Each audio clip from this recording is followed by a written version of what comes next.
All right, Paul. There's been a lot of talk about universal basic institutions. Um, you coined the phrase, and it's extremely memeable. So it has run like wildfire through the TLC part of the internet. And I've been thinking about institutions for a month or so, pretty regularly discussing them on the podcast or uh, on different live streams that I've been a part of. And I knew that I wanted to talk to you directly because I think that you have some good things to say. And part of what I want to do today is maybe uh, attempt to hone in on what it is that you're touching on with that phrase as you try to describe institutions as entities. And then as we get into the conversation, I want to talk about how to participate in institutions and vice versa, because I think what you say about institutions participating within the individual is extremely relevant and important and deeply archetypally true. And so, yeah. So, could you give us a little something to work with as far as what is a UBI in the institutional sense? The universal basic institutions are very clearly a response to the inadequacy of universal basic income. Um, and universal basic income is really an attempt at a response to deteriorations in the stability of things like employment due to technological development. So my res- my response when income is inadequate for the person, it's inadequate theoretically for the system. It's not fundamental, and it seems like it's going to be a problem for a lot of different reasons. But I think in today, I feel like just personally, I want to talk about the personal today. So I feel like I can't engage in income. Income is something which I receive without context, and I don't have context to spend. So there's lots of instances of individuals receiving subsidies from the government or from pensions and not not sustaining them spiritually. So let's see. So instead, institutions are really fundamental to how we live as humans. Um, so I would say that institutions are already universal and they're basic. And not all institutions are basic, but there's institutions that we are directly participating in our day to day life, which are fulfilling and filling us. So, by way of example, um, one's church community. So, yesterday I was at our parish festival, and my kids were volunteering at one of the booths, and you're just running around with the children, and you're talking to people in the parish, and you're having fun within this context of these are deep relations which we are building, and we are building in an intentional community. Here we're having fun, but the community is a community in service of God. So we're Catholics, so we gather for the Mass, and then we go to the parish festival and fellowship together. So there's also community of work. There's a clear institution in place in my workplace. we have objectives.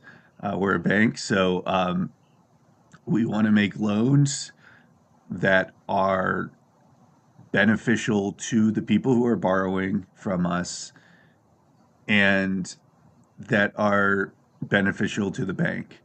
Um, so our institutional purpose is to provide wise capital to businesses.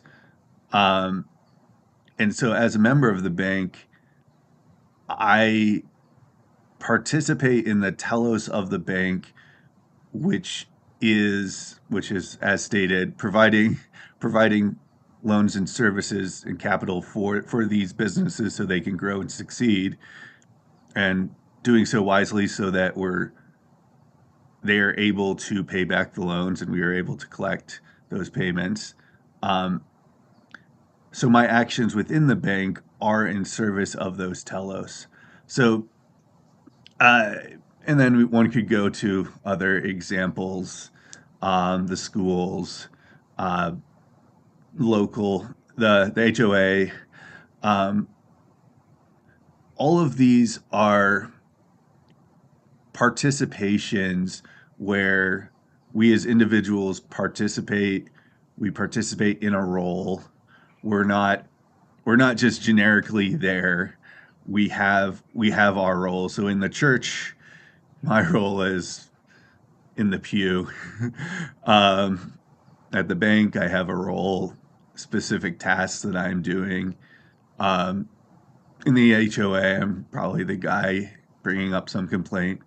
Um, but there's rules that we are playing within these institutions, and the institutions themselves are entities. Um, they are not dependent on the specific individuals doing the thing. They're a set of processes that are acting through human and sometimes automated uh, processes, procedures, and so the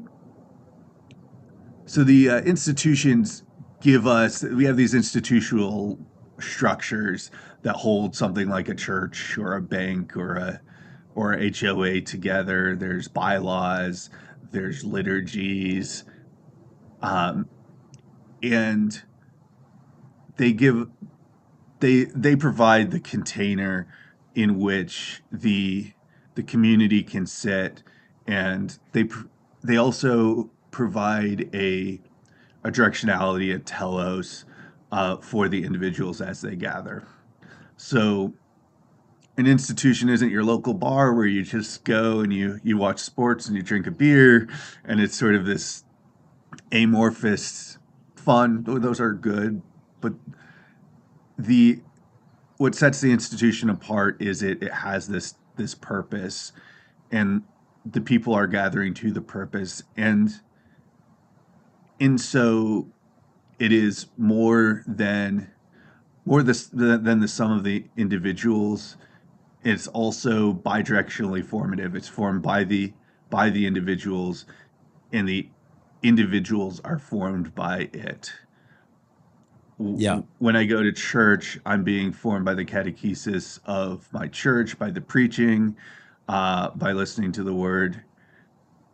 And when I go to work, I'm formed by my manager, and then I'm forming those who are learning from me, and I'm training in doing their banking things. So that's all right. That was a lot of monologue, but I think these are universal. I think all people are participating in them, whether they recognize it or not. I think they're basic. We're not talking about like the federal government. We're talking about tangible institutions that you are engaged in day to day. And yeah, and I think this is where we have to look for a a peace in light of the technological innovations. We need to come to rest in those institutions and supporting those institutions. And I think that's the channel through which that's the way. We can make this more theological if you want, but well, I'll pass it back to you, Ian. I am thinking a couple things about that just because you gave the sort of uh, qualifier on the bar as an institution. And it's interesting, and maybe it's not that interesting, but I feel like I want to try to understand a little bit more why that isn't an institution because I'm thinking of a couple quotes like, um, one, I can't remember it and I can't remember who said it. So it's, let's just pretend I'm making this up, but it's definitely stealing from somebody. Uh, it's like nobody ever does anything bad on purpose. They always think that they're doing something good. So everything that's done is in service of the good. It's just a misinterpretation or a misattribution of what is good. Um, and then the other quote is G.K. Chesterton saying, "The man at the door of the brothel is in search of God." And he's searching for something to worship. And so uh I I hesitate because it's like you can just have a beer and that's fine. Yeah. You don't need to be worshiping, alcohol or any of that to go to the bar to hang out with people. Actually, I have a close friend that he grew up in Bible Baptist kind of churches, and his family moved on from at least one because the pastor's family was so chaotic and um, just the kids were not spiritually healthy, I guess, was part of the problem. But also there was like a double standard of like moral high ground when addressing the congregation and couldn't quite figure out how to address his own family for the pastor. And so his family moved on from that because they just felt like it wasn't good. Uh, and then that I think that's happened a few times to them because they've. 'Cause I don't want to. I'm not blaming his family. It's just that that's happened, and so his experience has been that it's difficult to fit in life actually. So then definitely in church, and um, he he's taken up playing cornhole, and there's like little tournaments that are held at all these bars across the area, and he has a community that he loves and loves him, uh and so he's finding some simulacra of this community and these institutions. But so if you could clarify what you were talking about. All right. So everything exists in a continuum. I mean, there's not really hard lines in these things. I would say a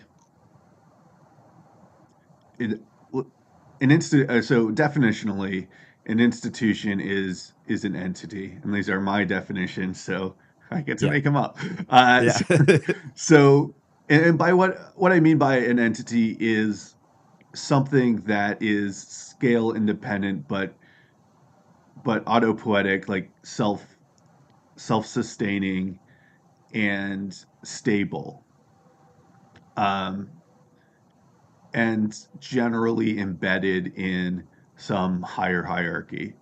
And this is more an observation about the world than it is really anything else.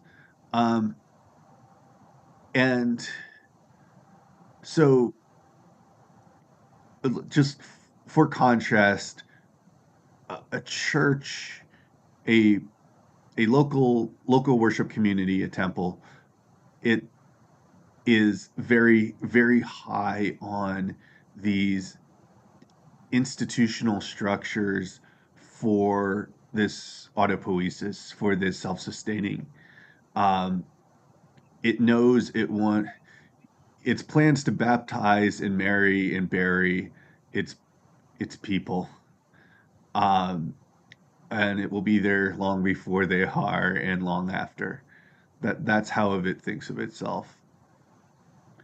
Um, a pop-up restaurant is going to be there 2 nights, and there's some organization, and you need to have some structure. But it's a pop-up restaurant. You can just give it a go for a couple nights. Or but then there's the bank. I think banks really think of themselves more like churches. They have this deep trust that they want to sustain over time, and sort of the point you're putting your money there is it's going to be there. Um, the the bar sits between this. I think there's some there's some people for which, like, if you're the bartender, your your turnover is much higher than a financial sector employee, for example.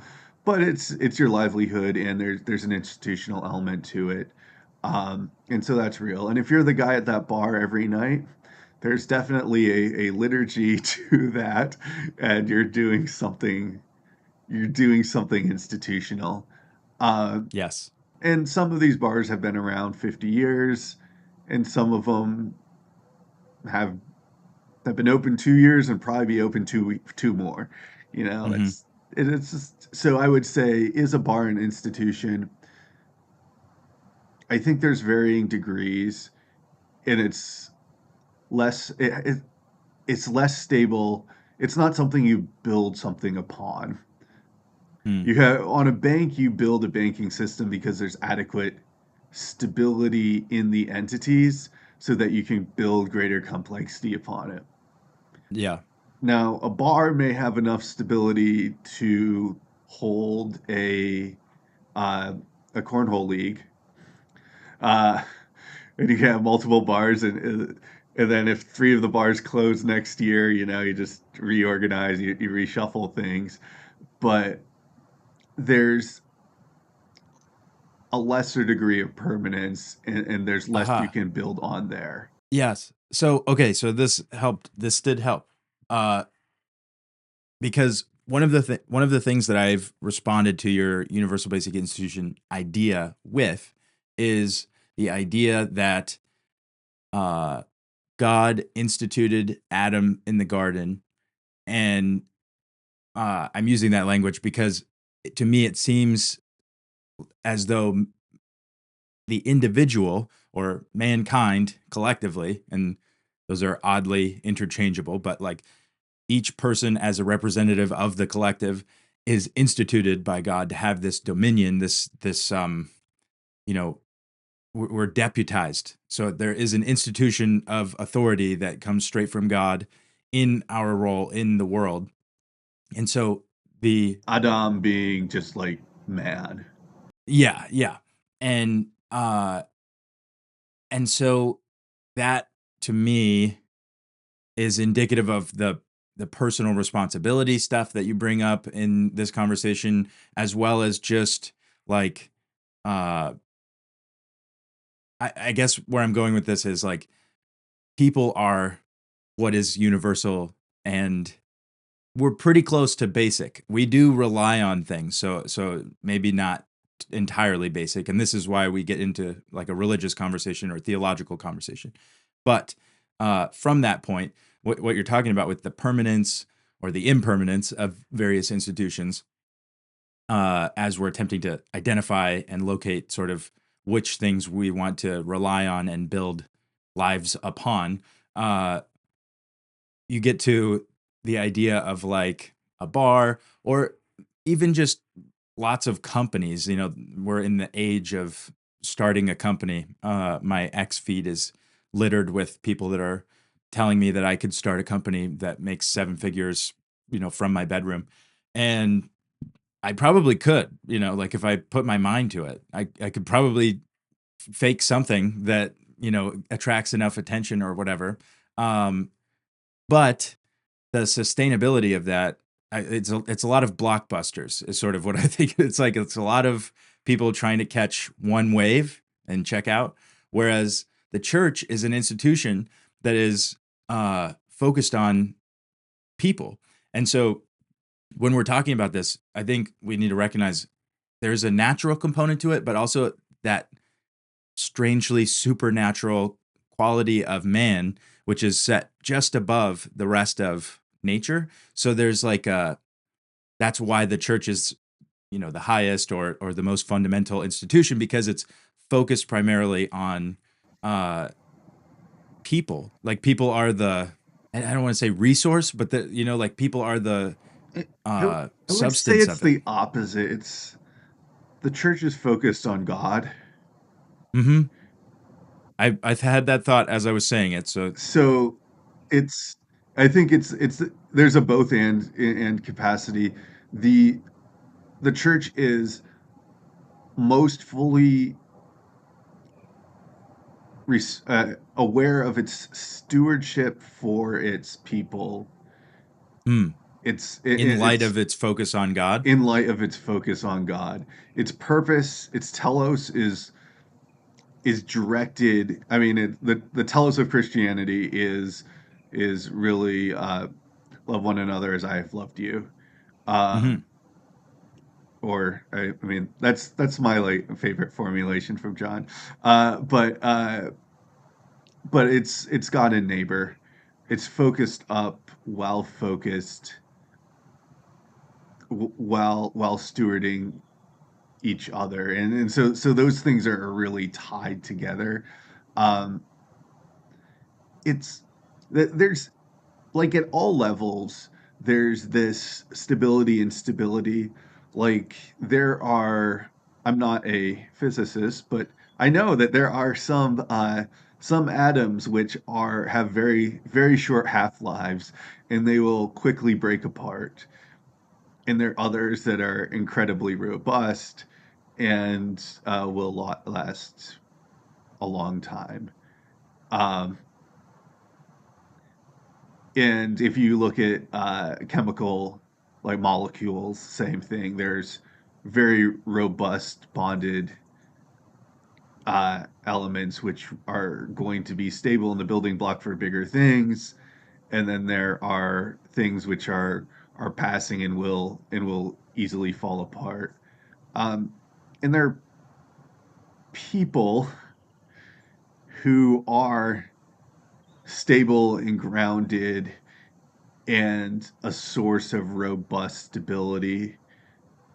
And then there are people you don't want to build on. Um, and it's not that you don't love them or you don't care for them, but they're not the building blocks for your key components. Yeah, Um, John the Baptist as an example. yeah, He paves the way, he's but you're not gonna like even John's disciples were like, "Oh, thank God, there's the Lamb of God." Like it's I don't want to it's eat any more crickets. it's yeah, it's the voice in the wilderness has its place, Mm-hmm. but he came from he was rejecting, maybe not rejecting, he was living otherwise the priestly role of his father. So he came from this place of stability, from this place of prominence, to being the this cast out. Oh, I anyway. There's a lot I could talk about there speculatively, um, but I think there's this real interesting thing that's happening with John the Baptist, and then anyway, and then Christ is then from the kingly family of David, and it is established as such. But I think the temperaments are very different between Christ and John the Baptist. Yeah. And Christ is sitting at table with sinners, caring for the poor and the sick and the widow and the outcast, and then having theological debates with leaders, all three. And just to go back to what we were talking Yep, about, like sorry. Yep. the stability, no, to use that as the example, the stability that you see in Christ is supreme. And John has the stability of like the zealot. Like, you know, he's got one note, you know, or one speed. He's in gear for the whole time of his ministry, and he's paving the way, and he's doing his job, and that's what he's thinking about. You know, you get some depth of character when he's like reaching out to ask, like, "Are you the one?" You know, like from prison. That's like a really good scene. But primarily, as he's working, he isn't um, he isn't as various in his whatever interactions as Jesus, and obviously he's a smaller character in the story, um, in the sense of less airtime, and uh, and other things. But anyway, so Jesus is on balance in all types of situations, and that's what throws everybody off because, well, it's what attracts the lowly people to him, and it's what repels the, you know, egotistical type of people from him, is the fact that he doesn't need the egotistical people, and he doesn't need to be away from the lower people. And so this, it's like equanimity or something. Like he's perfectly content, confident in himself and his relationship with God, and uh and that allows him to participate in these different spaces because there is that stability. So And then that stability becomes the foundation. It becomes the cornerstone for the the apostles taking on that character and being sent forth first two by two, but during the ministry, and then to the ends of the earth after at the ascension. Um, and there's the fundamental sort of, so Jesus is doing all these really institutional things. He's he's forming he's forming these apostles, and they're not just it's they're not like, oh, these are the special people, we're gonna get the special people. It's these guys who were fishing, this guy who's a tax collector, and then you got Judas, and and then they replaced Judas. Um, but and so there's these pieces that he's then bringing into these roles and forming these men, and then sending them out, and then bringing them back and forming them some more, and then he starts to build these institutional forms. He's giving them prayers. He's preaching he's he's preaching these things, which then they are clearly in turn preaching, because we're seeing the same thing in Paul's epistles as what's recorded. And so he's passing the good news, and then he's instituting the Lord's Supper, baptism, and these fundamental pieces. So I'm going to be Catholic, but that's sort of the point I'm on here, I guess. So I'm going to go with it. But I think there's like these, from the stable institution, he creates these points of stability in the people, which then create this create this structure which is larger, and it kind of pushes forward. This boat pushes forward as the church, which then changes the Roman Empire. And within a few generations, or within one generation, you have, obviously you know this, but you have Nero, who's blaming things on the Christians in Rome, and then you've you've overturned the empire within a few hundred years. Um, and that's er, you've overturned the old moral order of the empire, and instituted this Christian order, which is really, I mean, this is the Tom Holland point, but this is really like, there's something huge institutionally that is going on in that, and it's very intentional in the Gospels how Jesus is structuring and preparing, and he's not doing everything all at once. He's setting the pieces and the processes to push forward. Um, At least that's my reading. Um, anyway, so yeah, so it's the entity, the you need stable pieces to build something up. But then the the thing itself is going to create that the institution itself is going to help build those character and stability in the people. So I'll just like three examples. One, church, and we'll just go by that one quickly. Two, the Marine Corps. What, like, you could take these 17, 18, or I guess they're 18-year-old boys um, out of high school. They're the guys who couldn't probably quite cut it for college, and send them to boot camp, and you reform them. That is to say, you you you put them in a new form, you give them a new direction, you give them structure and habits, and you get out of it the U.S. Marines, which is uh, formidable. Um, and then you have these men that return to society with discipline and structure and capacity to do things that they didn't have as boys coming out of high school. Um, and like in the bank, I we have a rotational program because we know, all right, coming out of college, these kids really don't know anything.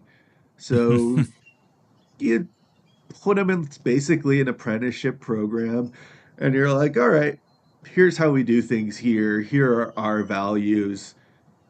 Here's We're going to give you work, and then we're going to hold your hand through the work at the beginning until you gain confidence, and then you're going to teach the next guy. So it's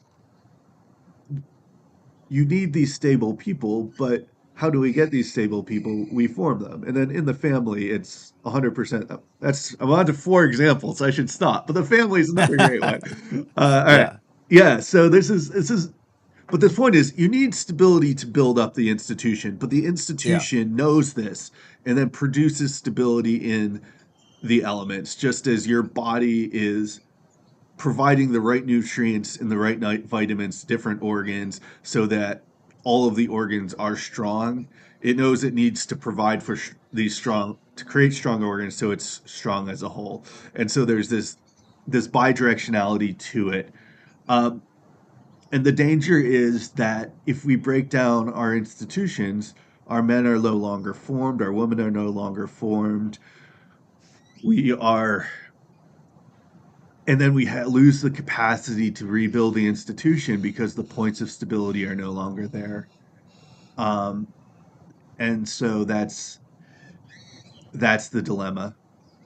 Yes.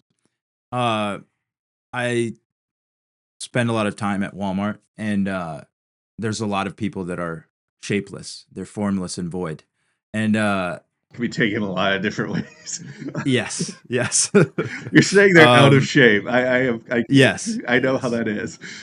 yeah. Uh, I Sorry, that was a bad joke.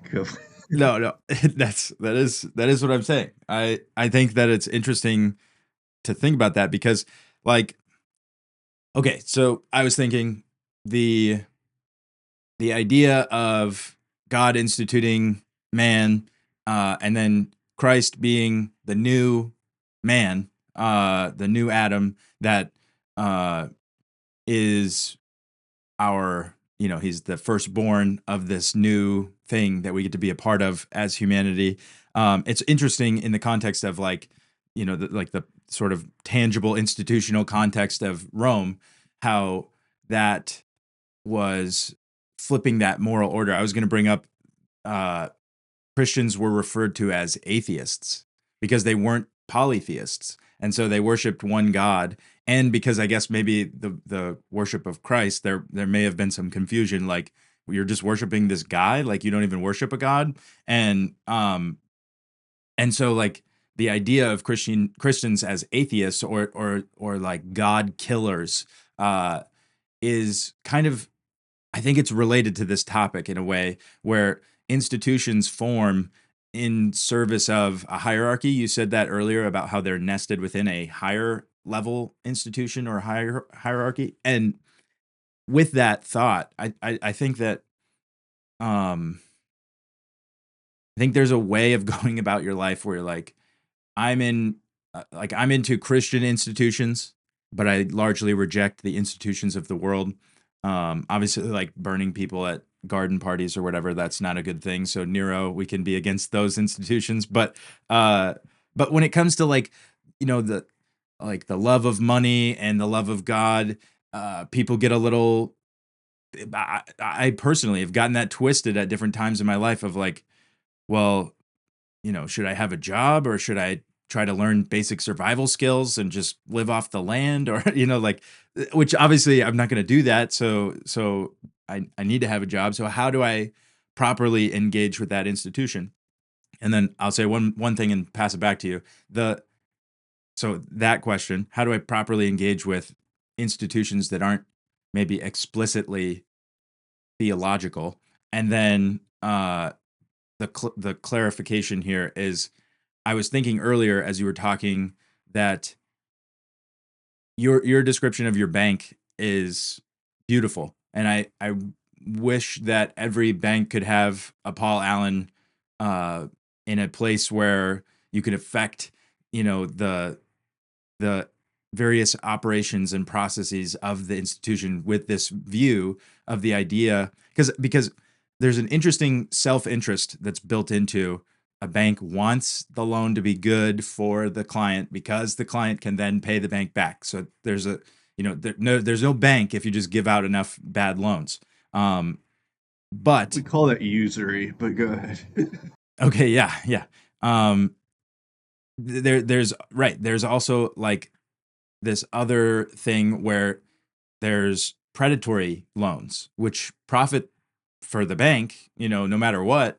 I don't know how it works, but there's a way to get away with that where the society is left worse off than you found it, but the bank is better off. And so this sort of like, this is, I feel like, where we're at culturally with institutions. And that's why I'm bringing it up, where people are skeptical that the church doesn't want to just tell people what to do and, and none of those beautiful festival things that you were talking about with the fun and your kids and talking to the community, none of that's real. It's just sort of built around the idea that they get to be morally moral dictators in your life or something. I don't know. And then the bank is trying to take your money and the government is trying to use you to get oil from the Middle East or something. Like the institutions and the trust that the people have in them. That's why we're talking about institutions, right? So, No, this is good.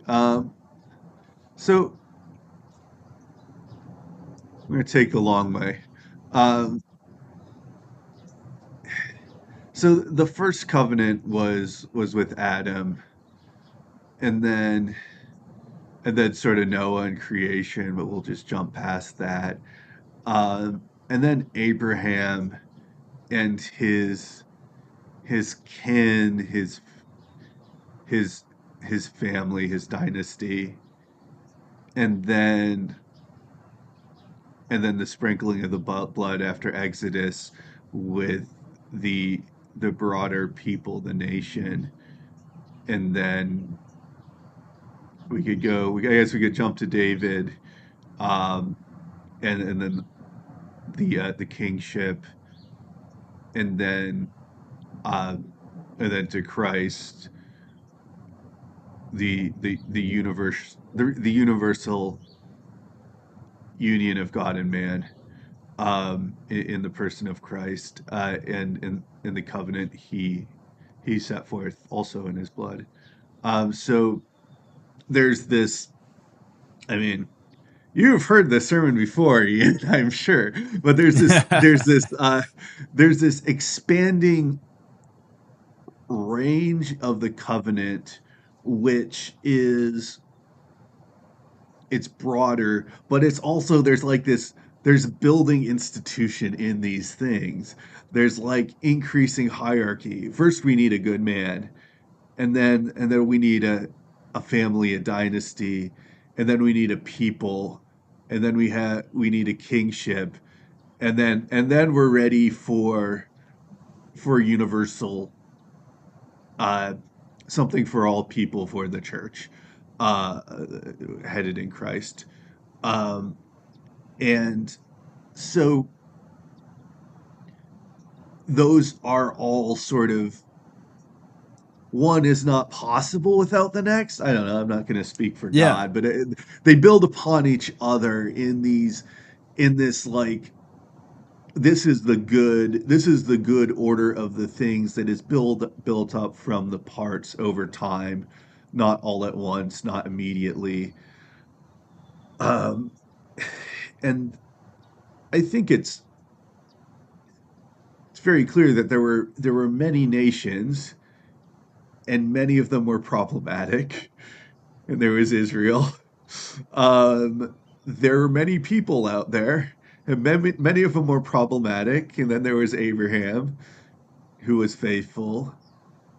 There are many Only banks. by contrast. Sorry, I just wanted to say that. Like Israel was nuts and Oh no, Abraham that's was fair. No, that's bonkers. Yeah. no, Yeah. no. Israel is exciting. And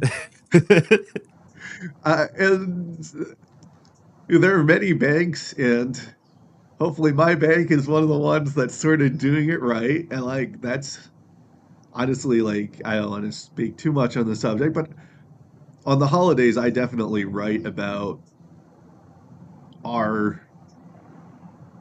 our purpose as an institution and like where we fit. Like that's my bless. That's my theology for the bank. It's all right. What are we doing that is good in the community, and how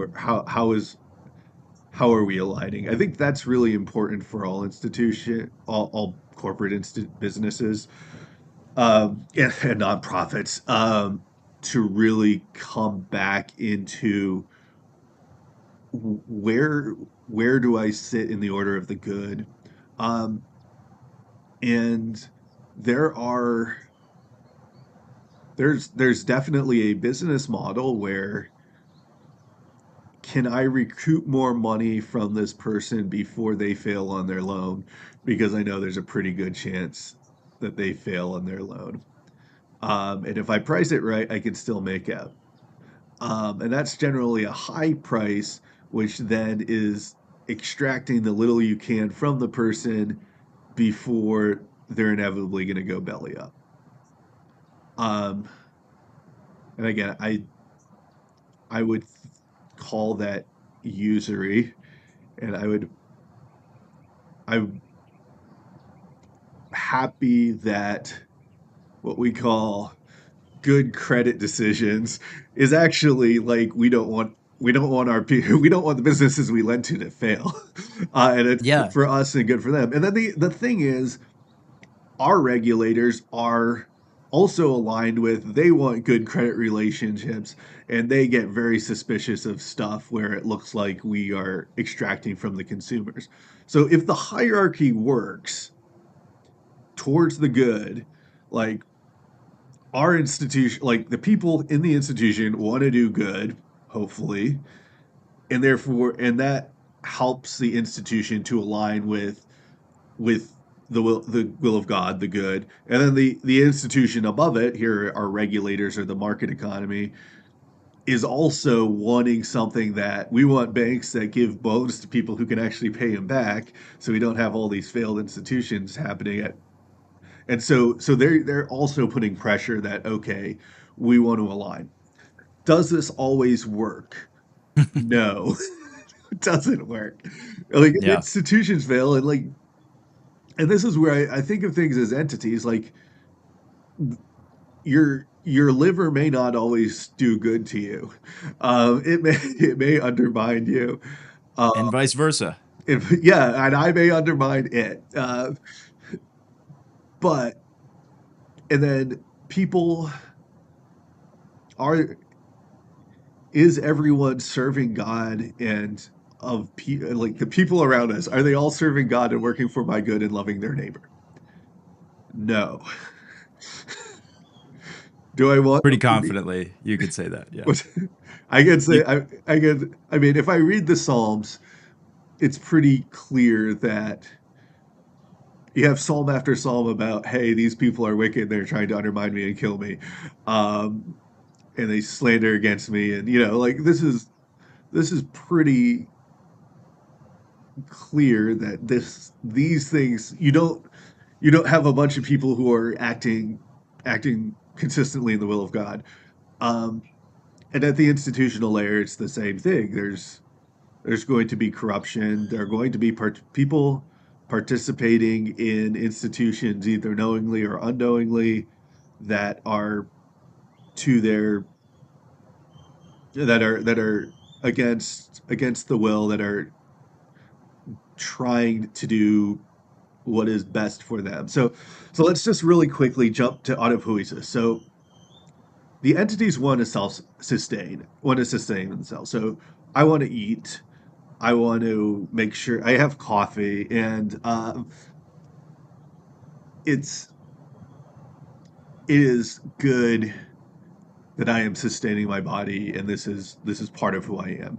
Um, if I drink too much of the coffee, or if I eat too much, um, then bad things start to happen, and or if I steal the coffee or whatever, there's things I can do towards the end of trying to nourish myself that are in excess or done in a manner which is undermining others. So when we say an institution is selfish, it's like saying a person is selfish because they eat. Hmm. You're like, at some point, yeah, you need to eat, you need to do the things that keep people sustained. You need to have, I need to have an immune system. I got to fight off those viruses.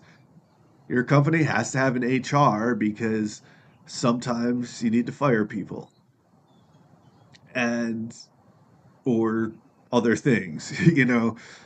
So you and and the system is not without judgment. Like your body is constantly judging the chemistry within it and balancing. I'm constantly judging, is this coffee worth drinking? I know how many calories in it are in it. I'll have one, you know? And I think so we're in this constant judge. We are constantly judging and choosing. And similarly, the institutions are going to have to judge. They're going to have to make decisions, and they're going to not all, they're going to be painful sometimes. Um, and so I think we can both recognize there's a hummingbird sipping. I can't show you because you're not gonna be able to see it, but there's a hummingbird going by and sipping from the flowers. So that makes me happy. No, I think we can separate like these. There are institutions which are evil, which are working against the good, and then there's, hey, an institution needs to eat, and it needs to control its borders to some extent, its boundaries. And the fact that it's doing the things to sustain itself as an entity on its own are not bad. But there comes points of excess where it can become bad. And so there's a tension there. Um, and I think at least the way I view things, it's that we are too hard in some ways on these institutional bodies, and part of that is from lack of understanding from what they are and what they're trying to do. You're making me think. Luke says that Paul Tillich says. all institutions are inherently demonic. And I'm wondering about this idea of, um, because it rings true-ish, that sentence, and so at least to me. And so I'm wondering about the idea of like, um, the natural corrosive, or that's the wrong word, corruptive processes of existence. So like a person is prone to corruption, and not just in the sense of like eventually you will die, but like, uh like, there's a Greek myth about the ring of invisibility, and you put it on and all of a sudden, you know um there's like robbery and inappropriate sexual behavior and all these things, because the intuition is, without the hierarchy of judgment, this one little mini institution, the person with invisibility, then will act with impunity. He can't be punished, and so he acts accordingly. And uh, I think most people see that story and recognize like a part of themselves in that story, right? It's supposed to be describing human nature. And so I'm wondering about institutional nature. If you move up to these organizations, that there is an inherent. It's almost like original institutional sin or something like that.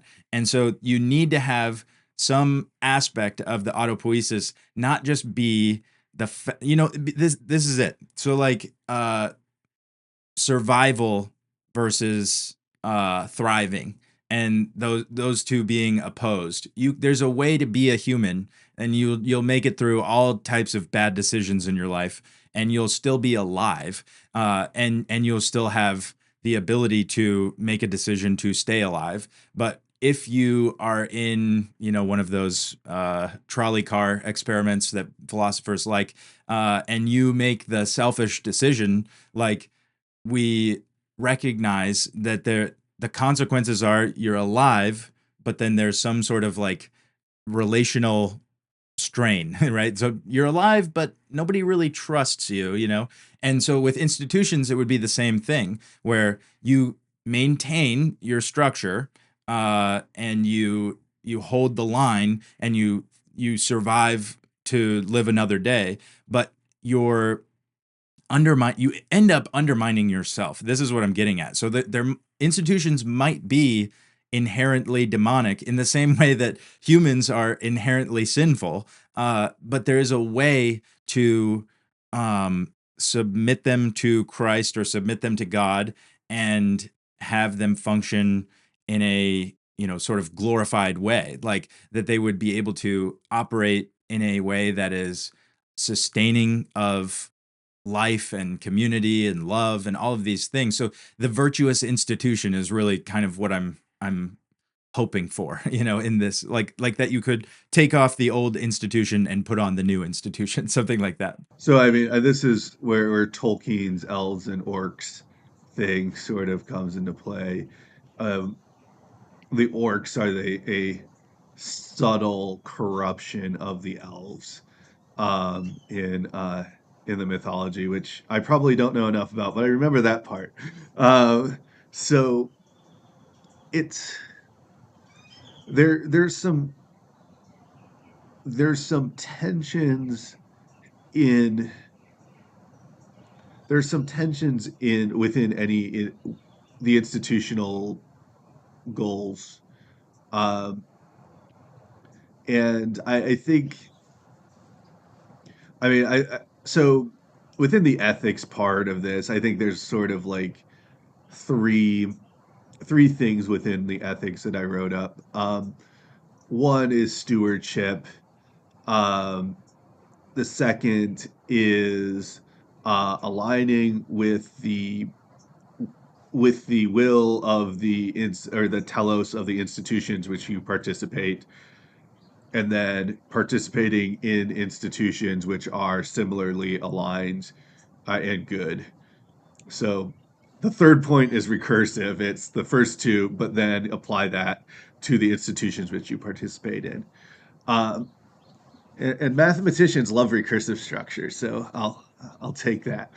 I think humanity might love them. Like Yes, the no, they're Mandelbrot good. set is so beautiful. Recursive is beautiful in many ways. But the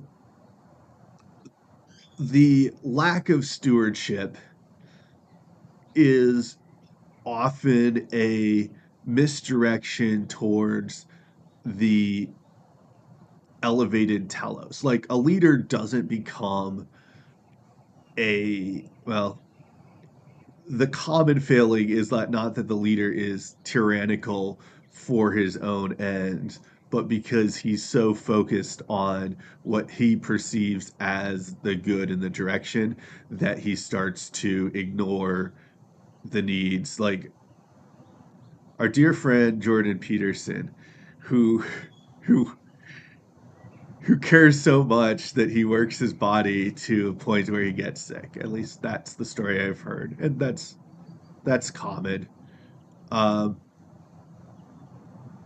and then there's the why do people start to undermine the telos of the institutions they're in? It's generally the other. It's like, oh, I'm going to redirect to my own entity, to my own personal, where I am going to, instead of regarding the telos of the institution I'm participating in, I'm going to act on my own telos. And To use a biblical example, I was just thinking of Saul in that case. Like, people will say like his infractions were so slight and so small, but I think they're indicative of this. Uh, we were talking earlier about like the love of God and the love of neighbor, and I feel like God didn't want to give them a king, because I don't know why. It's God, but like he cautioned them against that because you're submitting yourself to your neighbor in a sort of strange way, or a way that isn't necessary, maybe, let's say. And then uh so Saul has the people working for him, like taxes and all of these things, and then he he begins to do that to God, like to take God for himself or something like that. So rather than giving yourself to the other two parties, he's taking from both parties for his own benefit. yeah, it's and so I mean there are deeper and then these things spiral and they become processes in their own, and then you become hyper focused, and then you're just in a circle of corruption. But it's generally doesn't start that way. It's generally the lack of balance in, like, I uh, you I'll give one economics example. You get more fraud when the economy's bad. Mm. And it's not because people become less honest when the economy's bad. There's just less to lie about when the economy's good. Uh, but it's like, and then but you start with a subtle lie, like the subtle, like, well, we can reinterpret this number a little bit differently, and we'll correct it next quarter when it's better, and then next quarter it's not better, and then you have to fudge a little bit more, and it builds on itself until your financials are just fraudulent. And then people are like, ah, this guy's a huge fraud. I'm like, hell, we know how that happens. This happens Yeah. a little sin at a time. Um, and, Sorry, I keep sorry. interrupting you, but No, I was thinking of the relationship of a tyrant with the people. Peterson did a series on Exodus, and but I mean, he'd been saying this for years about the slavishness of the Israelites is what leads them into their slavery. Like it's a strange thing. And so then when they move out into the desert, you're trying to reincorporate their authority and their responsibility, so that they don't fall prey to another tyrant, right? And so the relationship between those two things is fascinating to me because uh, I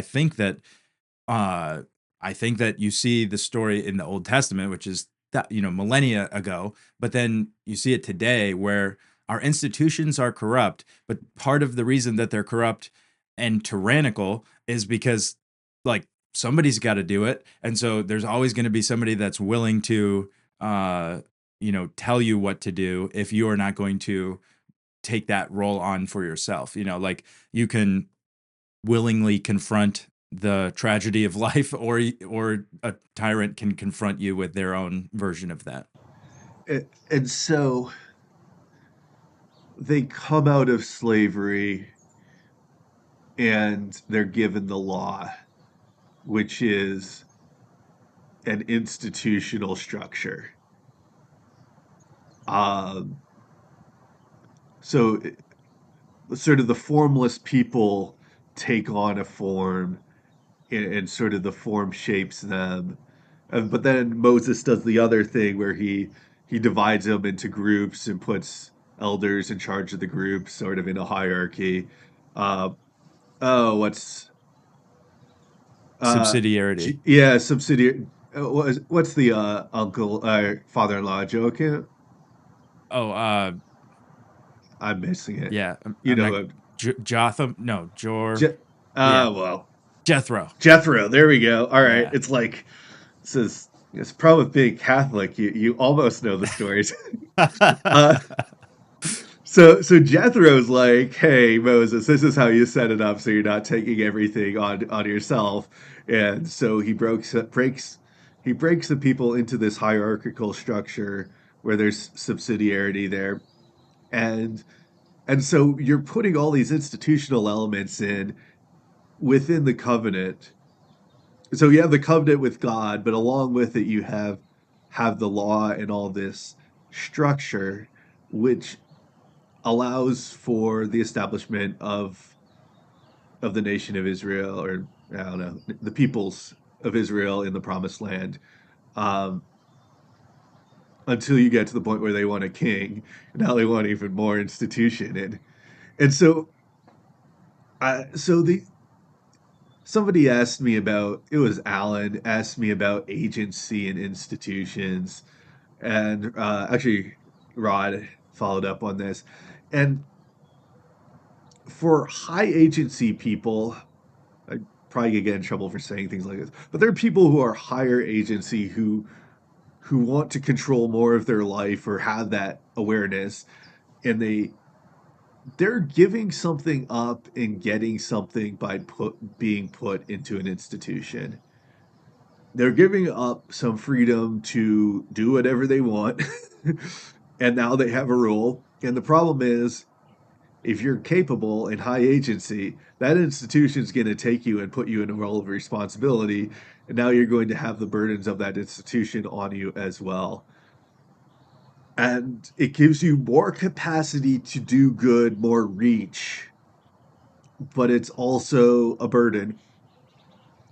Um, and I feel, but if you're a low agency person, it's really great because you need that form, and that form gives you instruction, that it gives you a place and a role and something to do. So I feel like the people of Israel were like, they were that formless, they needed the form, the low agency, what are we doing, we're slaves, and God gave them the form in that law. And then they're set up pretty well, and they're like, we want a king. And they're like, it's sort of giving the high agency person like, well, you're going to be giving up a lot by doing this. And then I think your point on slavery, like the slavery to the, I start right in the passage. Uh, um, so anyway, so I think there's a a recognition that, hey, you are giving something up by by putting these structures on top of you. The law is enough. The law and the judges are enough. Um, but then God anoints him anyway, and He does. he blesses David, and he blesses Solomon, and Solomon messes it all up. But sort of how the story goes. Yeah. I was just going to comment on the high agency, low agency Go thing. for it. I think that I resonated with that because I spend some amount of time thinking about like um, how to be how to step into the agency that I have as a person, because it's important to me that I fulfill that responsibility. That is my individual disposition as well as uh, whatever calling or something like that. I feel as though I slot into the higher agency side of the continuum, uh, but I want to continue to unlock that and like feel the freedom of doing that because there's this guy George Mack, and he is going to write a book soon, but he wrote a essay about high agency, and he's obsessed with it. Like the Wright brothers, and they just made a plane. You know, like you can just make a plane, I guess, and that's a perfect example of somebody that's like, well, these are the constituent parts of reality, and we're gonna put them together and see if we can do something cool. And that is like 80 years before we had commercial flights. And so there's this immense development of mankind through their agency.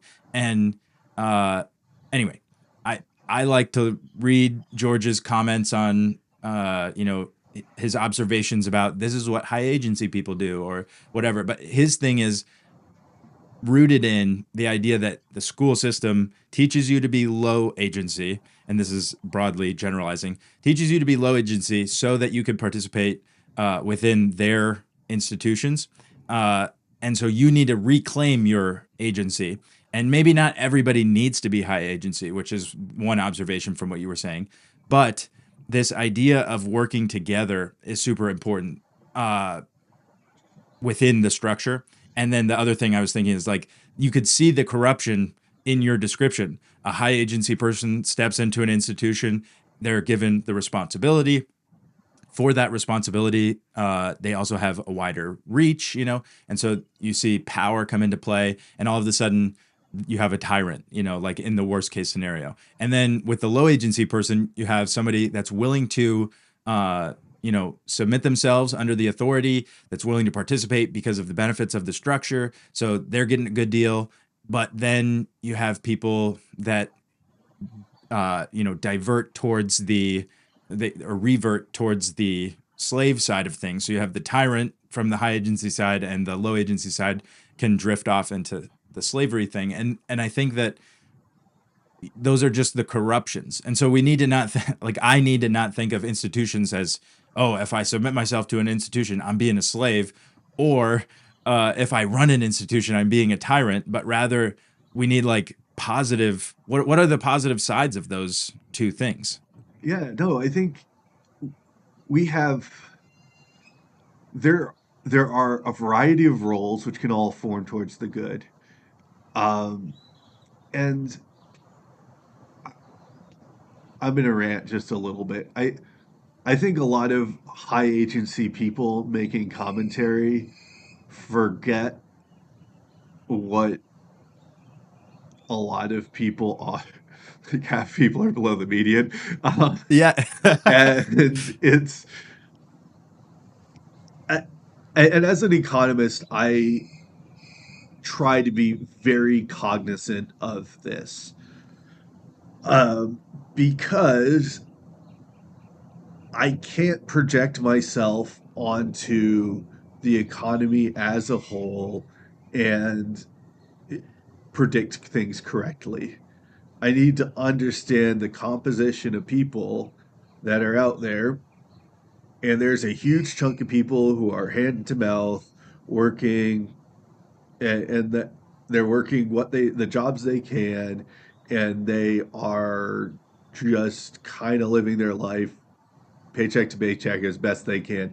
They do not have all of these benefits that professional economists or think tank people have of 401ks uh and career ladders to climb, and like and these things are like that's not normal life for a huge chunk of the population. And so I think, but you get in this, I think in the thought space, people get the same thing. Like, watch the shows that people watch. They're dumb and they're kind of fun, but it's not there's not a whole lot of depth there. And so your philosophizing is, I mean, I think this is why I like Paul Vanderklay, because he's preaching to normal people on a Hmm. regular basis. So he's regularly grounded in the day-to-day lives of a wide variety of people who are normal or sort of in the middle of the distribution. And I think there's a message for some people, and many people need to hear it, that you should be high agency. You should use that capacity. Um, but the way to, what I found within institutions, within good institutions, is that they quickly identify people who are taking initiative, they give them responsibilities, and they get pulled up the ladder rather quickly. I, you have to work in a pretty dumb place to be taking initiative, demonstrating capacity, and then they just let you sit there. Um, if you're in that situation, leave it and come work for my company or some other company. Like, Yeah. because, but my general, I like talent. People who have agency capacity recognize other people who have agency and capacity, and give them meaningful work to demonstrate their abilities. Like, and these are how these organizations work. So I I think there's, and this is like a core institutional capacity, like identifying and placing people where they belong. Now, there's other roles where you need to be the happy face of the customer, and you're greeting people and answering the same questions 500 times a day. And there are people who can do that and do it happily. Hmm. I am not one of those people. Um, but just being happy and cheerful and a welcoming face is, that's the, you don't want me as the image of your company, you want that person.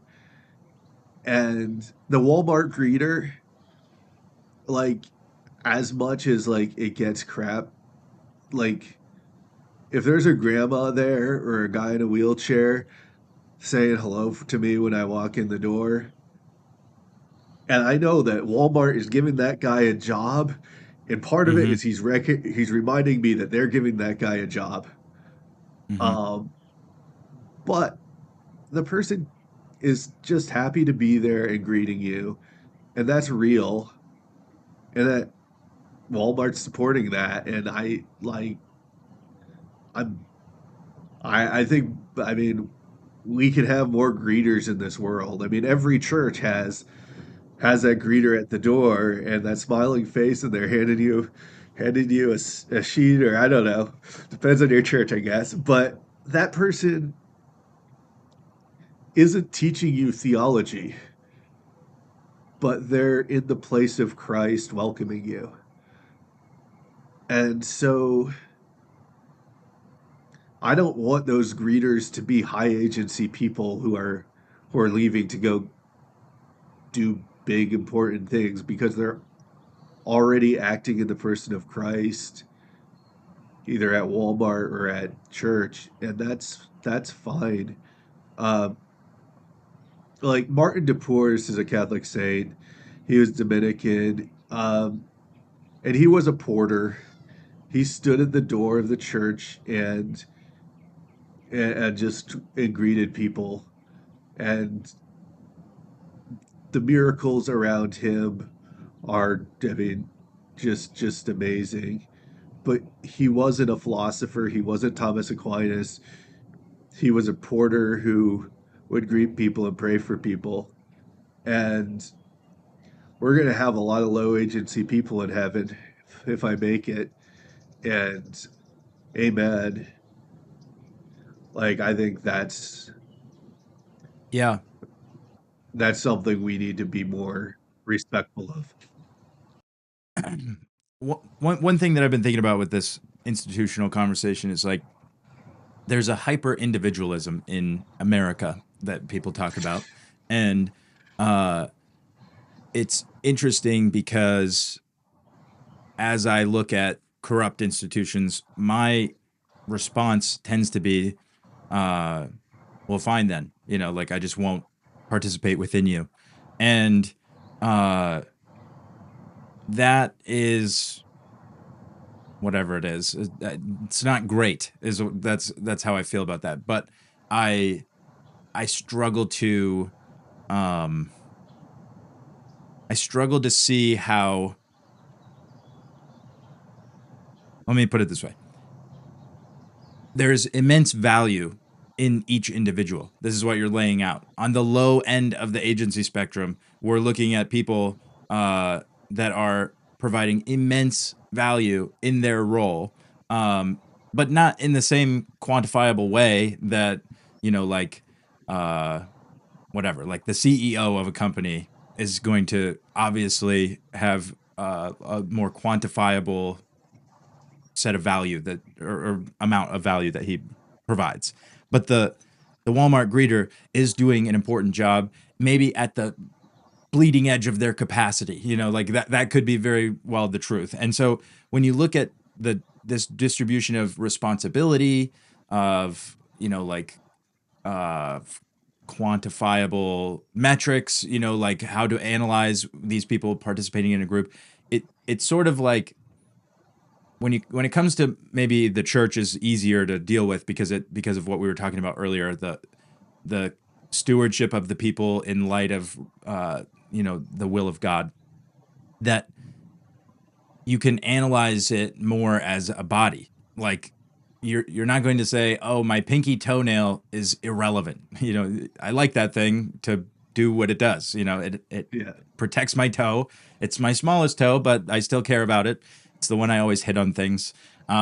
And it's like it's not glorious, but it is part of the whole. And so I think that with the individual culture in America, you tend to see you would need the high agency in order to survive in a situation like that. And like uh for how long you could survive, this is where your temporality of the institutions comes into play.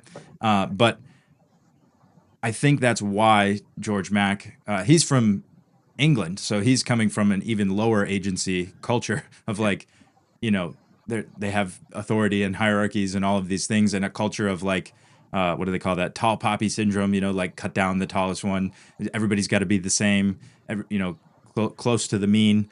But I think the beauty of a healthy institution would be this distribution of significance or dignity across every layer of the hierarchy that builds up into the highest point.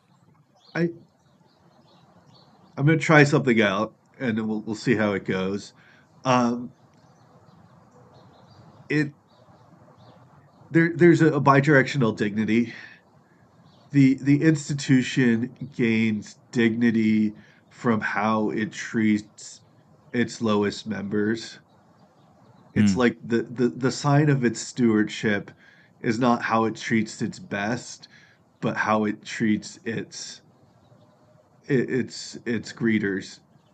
Um, and so the institution the institution then gains dignity and integrity by how it's treating its least, use a term, stakeholder. Like if it's treating it may treat its like worst employee well, but if it's not treating its customer well, it's still, it's like, how do you treat the least of my brothers? um and then the the everyone gains dignity from their participation in a good institution or a strong institution. like we'll use the Walmart example since we're on it. Props to Walmart today. Uh, sponsorship. No, uh, joking. Uh, the like Walmart's a big organization and it does a lot of things, and that greeter can be like, "Hey, I'm a Walmart employee. I'm part of providing good, inexpensive groceries and service and goods to people all over the United States, big communities and small communities, and I'm part of that." And they can gain a dignity from that. Like the most obvious example is like the Marine. Like you put that uniform, that boy goes through basic training. He's now a Marine. He is he has all of the strength and the fear that come along with being a member of the U.S. Marines. Um, we can argue on the goodness of that in itself, but he takes on that dignity of this. It's the dignity and the clout of the institution on the whole goes to that kid who's now a Marine just out of basic training. And he may not be the most skilled. He probably isn't the most skilled. There's a lot still has to learn. But now he's taken on that. And I and so I'm a Catholic, and I say I'm a Catholic because I'm participating regularly in my local parish and I profess those beliefs. And with that, I put on the mantle of a lot of history, a lot of a lot of holy people, some not so holy people, but you put on that mantle and it's heavy upon you, but it provides a sense of place and purpose within the kingdom of God and how you're participating in it. Um, and so I think there's this bidirectional dignity, and like the dignity of the Yeah. Catholic Church is taken down a notch when there's scandal and when they treat the least worse. And I think Hmm. pretty much all of us Catholics recognize this and are acting to be better. Um, but likewise, so there's that bidirectional thing when there's a holy man who's praying with me, that I can take some of that on and realize, oh, he's one of he's one of my brothers, and he did like Martin DePoor's. He was a small man who did amazing things, and he's in the tradition that I pray with, and that gives me strength and dignity. So yeah, I don't know. Did that land? What do we think about that? That was new. So Yeah, no, it lands beautifully in this conversation. I think, I, obviously Jesus talked about like leaders washing feet, yes, and that's thrown about uh, with impunity. That's sort of like uh, cliche at this point is what I'm trying to yes, say. But servant your leadership. example, yeah, servant leadership. But your example is so uh, poignant of like the dignity of the institution, or you could just say like the the way you judge an institution when you compare it to the standard. And I would say we could just say it's Jesus is the standard, but like there is an archetypal standard of good that we do compare things to. Even like with just a conscience, you'd say, oh well, that's not right. In any different scenario where a widow or an orphan is being uh, neglected or derided or any of these things that can happen when the institution is not dignified. And so, uh, yeah, I think that that is a beautiful measuring stick to examine these things. I guess where I want to go from there is you mentioned in the things that you wrote that there's a way to participate well within these institutions. And when an institution is corrupt, there might be some courses of action to help correct it or Yeah. motivate people who are in a position of authority to do that. But I just wonder if we could talk about that for a little bit about how do we step into our role? Because I said it earlier, but really sense that uh, what you're saying is true, and that's like confounding to me because I want to, protest institutions and all of these things. And so, coming from you, I think you have this, the Catholic glasses that allow you to look at things with these structures that have been a part of your life for a while. And I don't have that view of things. So I want to reconcile the truth that I'm hearing from you with the, like the intractable nature of these institutional corruptions. Like how is it that we can? And I really want to focus more on when you step into an institution. What is it that you have to offer that institution by way of your individual participation with it? Because I don't believe that we're just going to like solve all of the institutional problems and actually bring all of the churches back into one small c Catholic institution.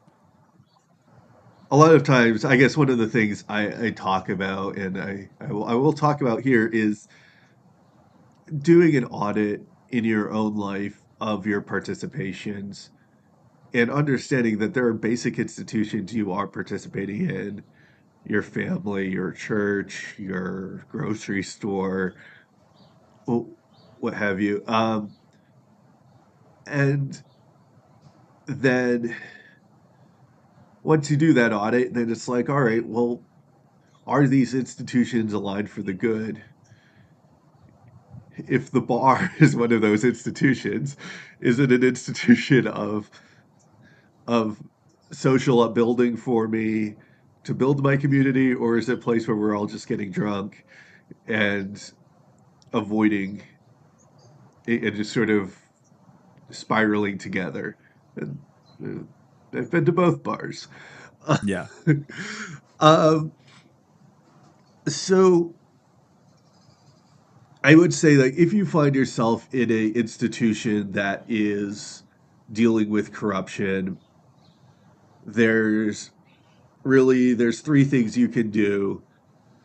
You could try to reform it, you could exit, or you could endure. Um, and reforming it is straightforward, but it really depends on the nature of the corruption and your position within the institution. So if you are at the head of the institution, reforming is your responsibility. If you're the greeter at Walmart, there's not much you can do to reform what Walmart's doing on some sort of expletive practice. I'm not blaming Walmart of that, but I just like, for example, um, so they, yeah, so I think that the thing that's easiest to reform is if there's a lack of stewardship, if something's not being provided by your institution. The solution is, if you identify the need, you step up and you volunteer to fill that need. If you have the capacity in your life at that point, or you organize people with similar concerns to start to do that. Um, so I yeah, one of my employees is starting like a Faithful Alliance at work, which is just there discuss faith in Christianity and other faiths within the workplace. And she saw a need and she's stepping in, and I gave her warnings about the dangers of doing this and the pluses and the minuses, and she's doing it, and God bless her. I'm supportive of that. Um, all right, my battery's reminding me that we're good for a bit. Sorry. All right. So the second is exit. Um, Now, sometimes you see a corruption and you just want to run for the door, get out of there.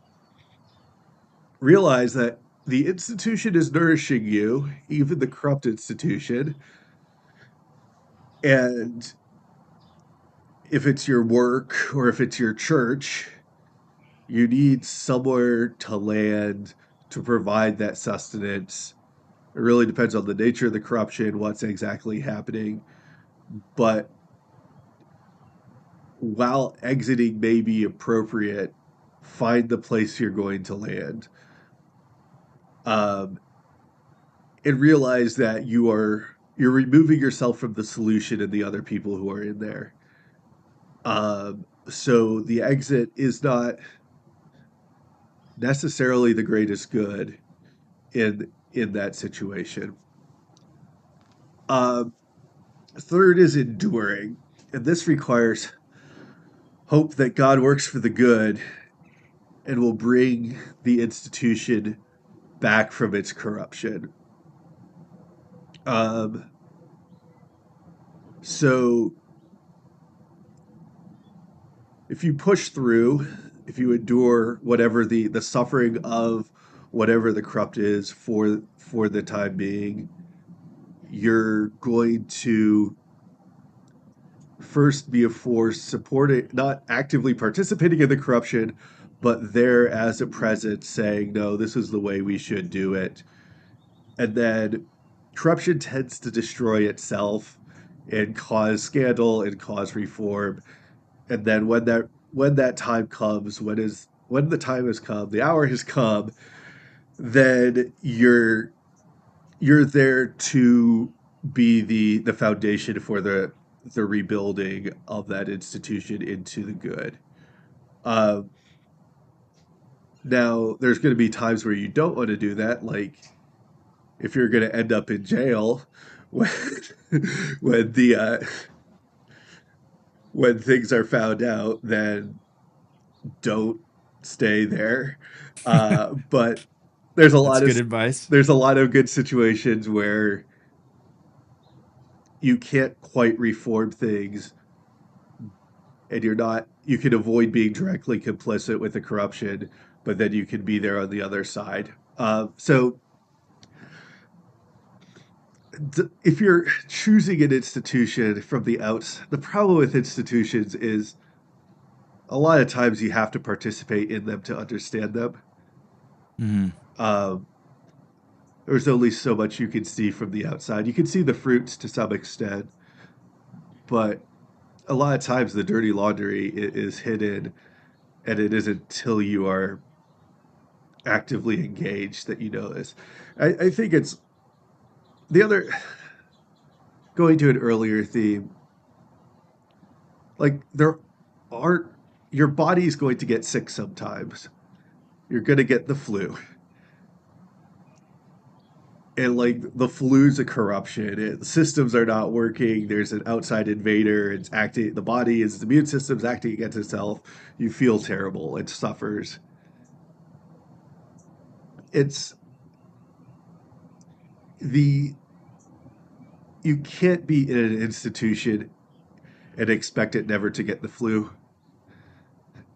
It's Yeah, or to kill itself when it gets the flu, something like that. Yeah, yeah. It's not gonna. You don't want it. If it kills itself when it gets the flu, then it hasn't been around very long, and it doesn't have that self-sustaining thing.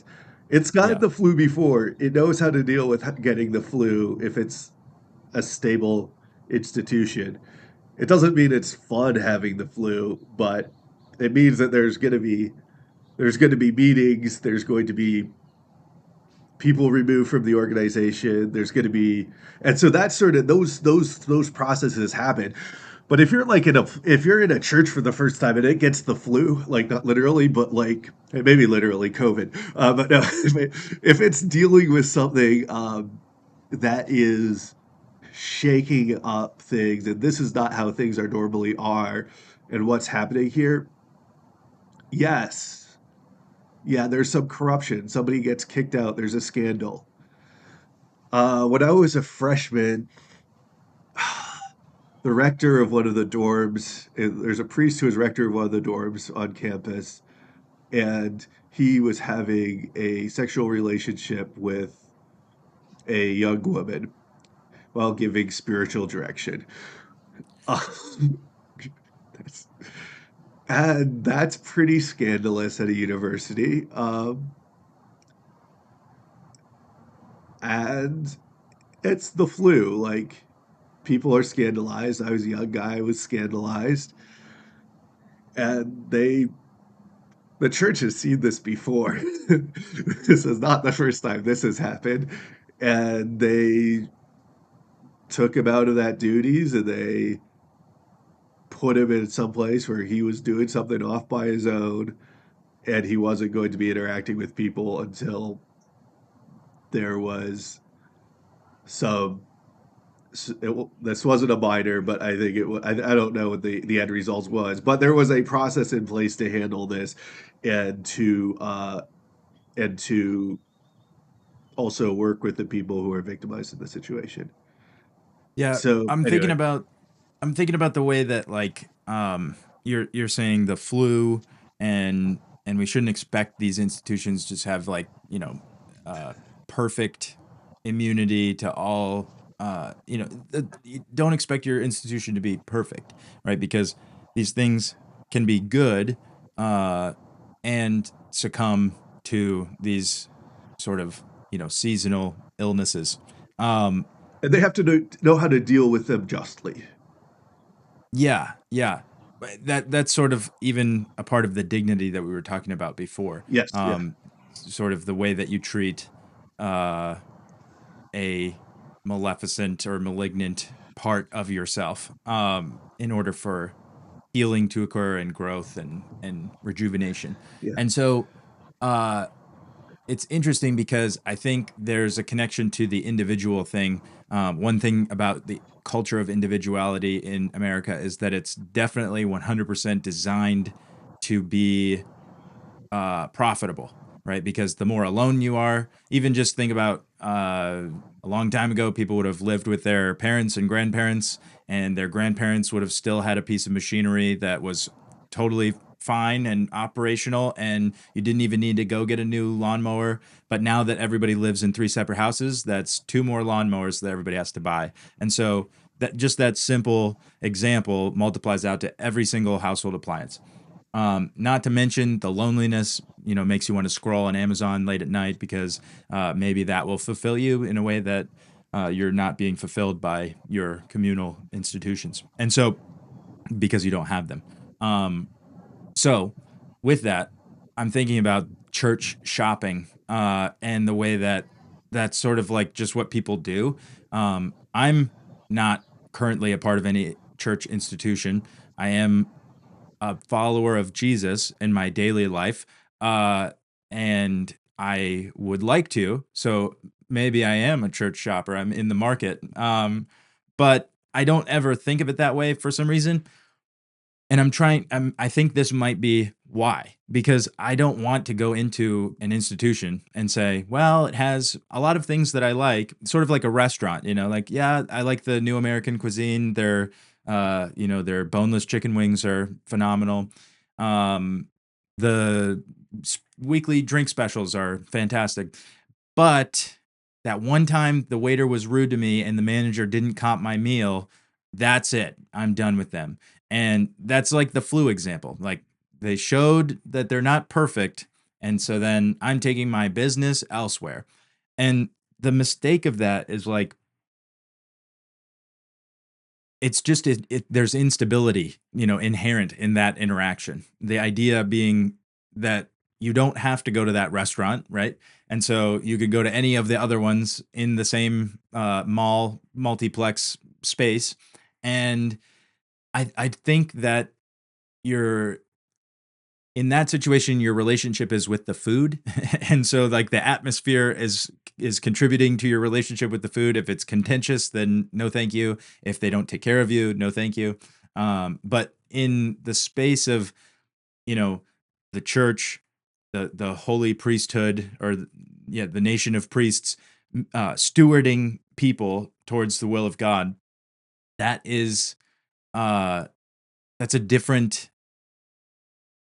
game. It's a different situation. You're not in a place where you can easily remove yourself. Let's say even just like theologically, like if you're moving parish to parish or church to church and it's the same kind, let's say, then that's a little easier. But it's, if you're going from burger joint to burger joint, that's one thing.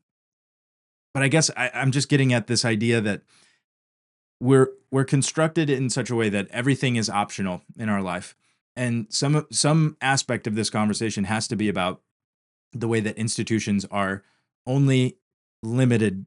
They have a limited optionality. Like, you will participate in an institution. I'm not going to leave the church and then leave my wife, although this does happen to people, right? Because the church is the reason that they weren't leaving their wife, or all of those things. But in my case, my marriage is a fundamental institution that I participate within, and I believe that's with Amen. with God.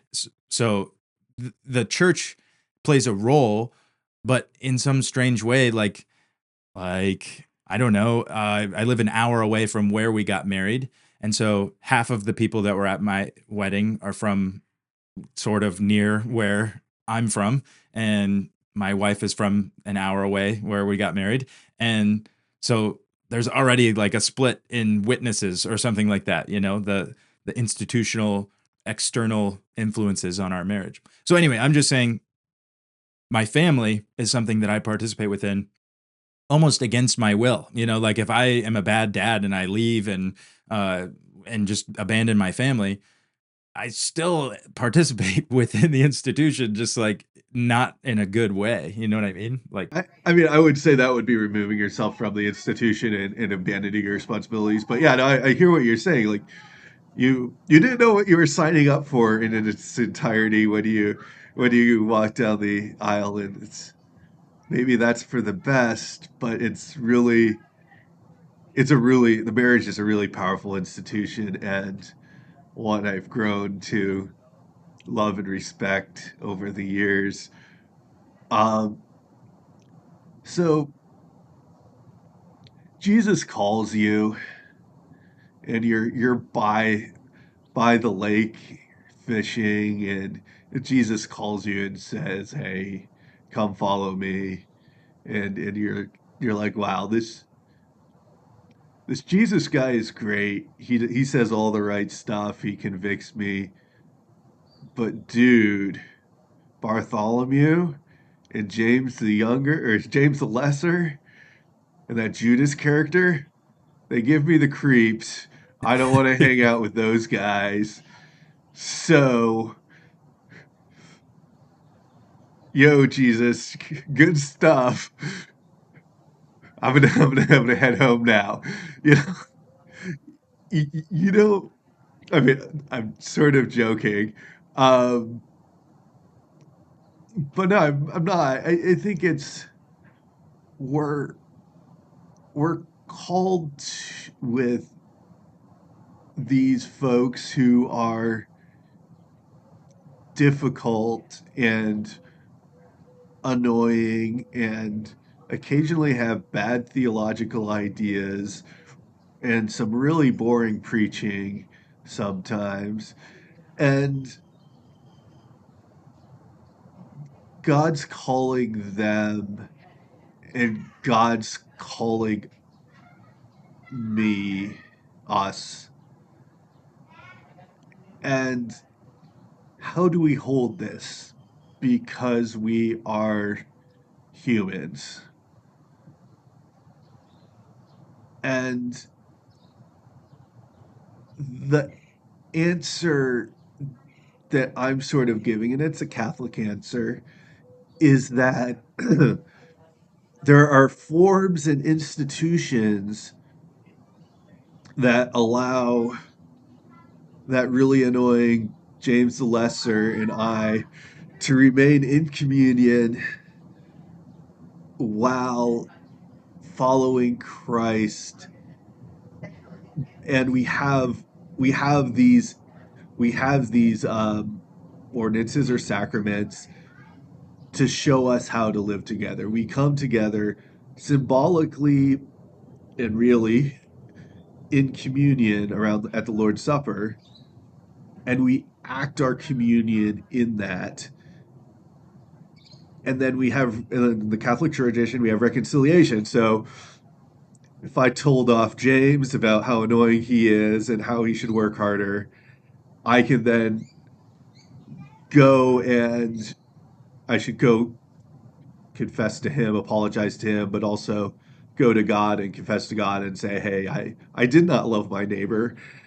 I called him a slacker because he was taking a break. And, like, and or he doesn't do enough in the church, or he's a bad preacher. Like, I think there's like, oh, no, we need reconciliation because we are going to mess up.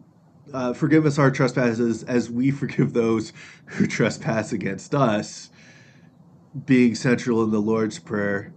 Um, and this is, and this is all like, we have these, and then we got these hierarchies so that we know how to who do we go to. We need judges sometimes to reconcile our disputes. And so my sense is that we, in following Christ, we the institution is part of it. It is part of what was handed down. I mean, Jesus is the Word of God, and the institutions set up by Jesus, and again, I'm not saying the institutions set up by Jesus are the Catholic Church. I'm saying there are institutions set up by Jesus. He seemed to be doing some institutional and formal things in what he did. And I think that was the part of the handing down. It was he instituted, Yeah. and Yeah. so I think there's and so I would say church shopping. Like I think where I would challenge you, one who is church shopping or not in a church, it's I think God is call. I mean, Jesus was calling us to intentional community, and I think and the form this took over the centuries was church. Now, is yeah, and I think that's partially because it's hard, but this is where like the poor and the spiritual needy are coming for sustenance. And so if you're a high agency person with something to offer, maybe you need to be there for when the poor and the needy come into the door. You're there to welcome them and give them sustenance. So, Yeah. yeah, I mean, on Saturday, I'm doing a little series on the Psalms for my men's group. Just, I don't know. We have, sometimes we watch like a video or something, or sometimes someone speaks. And so I did you would call it preaching if one was Protestant, but it was an informal exposition on I did Psalm 68, and also talking about like the Psalms and life of the church in Jesus' life. So there's like this hopefully, like, I am, this is part of the, like, one of the ways, like, people are coming to these men's groups because they want to be spiritually fed, and I like doing that sort of investigation and preaching thing, and they keep asking me to do more of them, so I keep doing them. And so, and like, and they're like, "Oh, you should do this at these other parishes. These are great." And it's like, all right, well, if they invite me, I'll come and I'll do it. Like, I'm not looking to build a thing, but I'll show up. And I think there's this, like, presence and willingness is really, presence and willingness requires being there. And so I'm not saying that, like, you're not there. Someone who's, like, sitting at home and doing YouTube church is not there. I am saying that to them. Yeah, If you're doing yeah. YouTube church at home, you're not at church because church is also that little old lady who you talk to afterwards, who is just really happy that some relatively young guy will wants to hear about how her grandkids are. You Yeah. know, and that's Yeah, sometimes what's needed.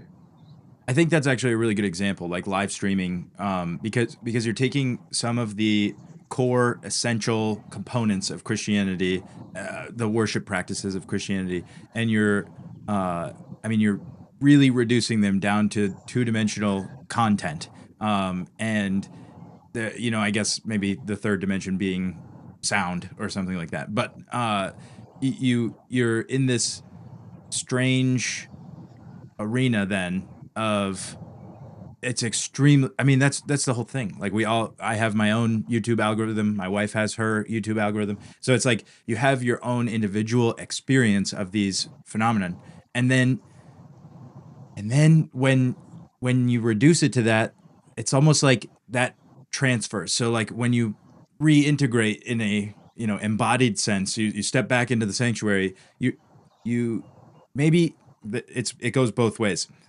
Maybe the reason that worked or was an option, the putting it on YouTube thing during COVID or before that, because lots of people were doing it before that. Maybe the reason that works is because we already had done that implicitly. We'd already reduced it down to the words and the songs and whatever, I don't know, the announcements. There is a format, there's a structure to the play each Sunday or Saturday or whatever, and those things are widely various. People do it lots of different ways, but the content of the homily, of the sermon, whatever it is only one aspect the of the call, or of the purpose. So your participation within the institution isn't simply as the observer. I mean, it's like so obvious. Like we talk about this with people on Netflix or something, oh, that's secular, so it's a different topic. Yeah, But no, it's the same thing. Like you're on your couch, and it's fine to enjoy a story. It's fine to enjoy a conversation.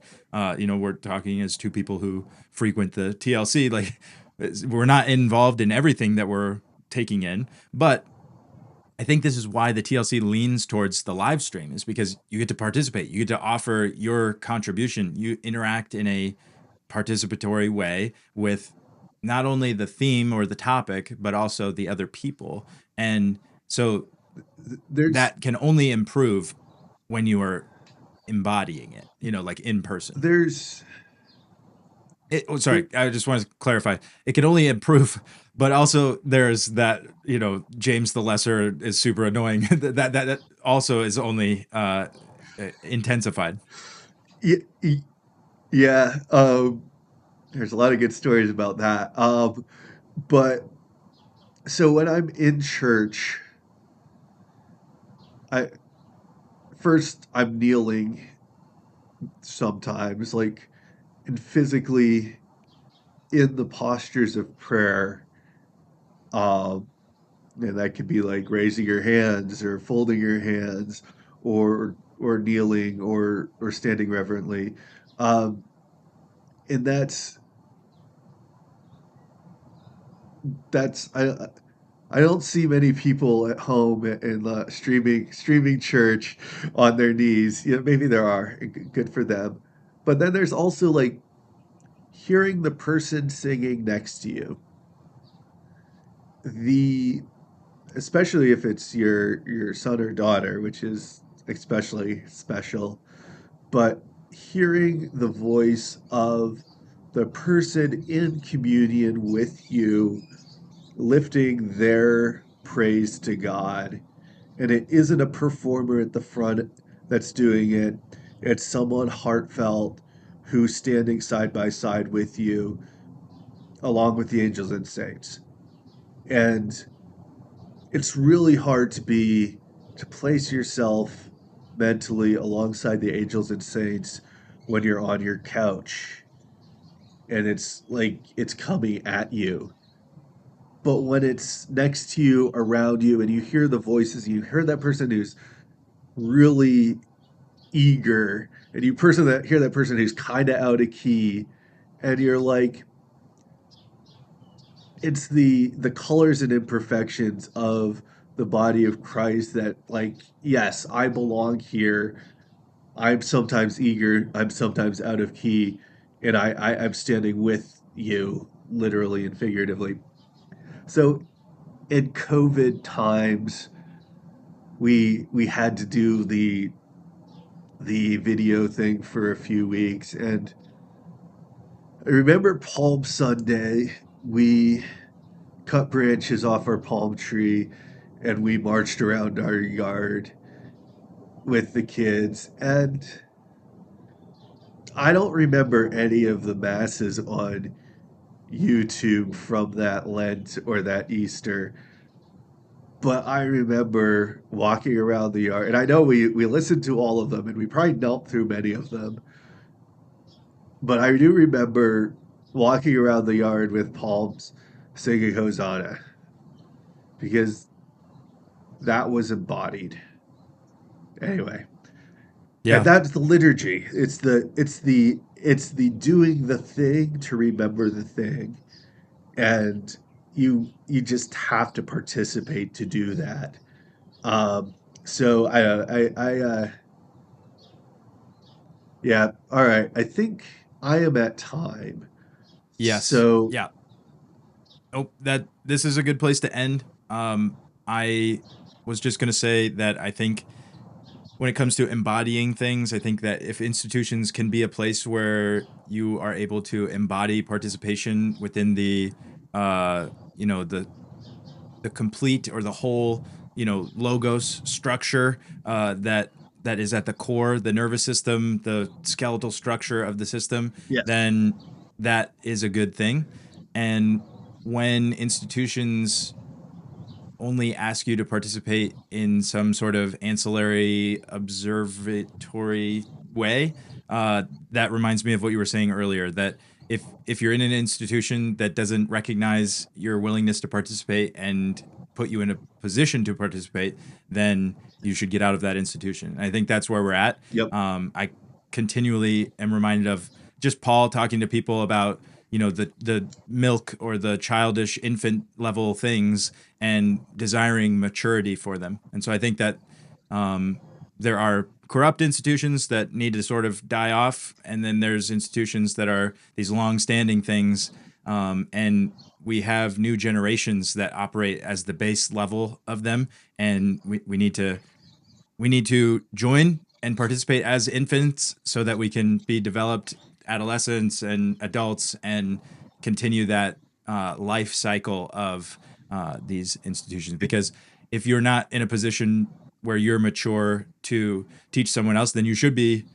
growing up into that And place. we need you, and do not be afraid of being formed. Hmm. We're not, we don't come fully formed to this world.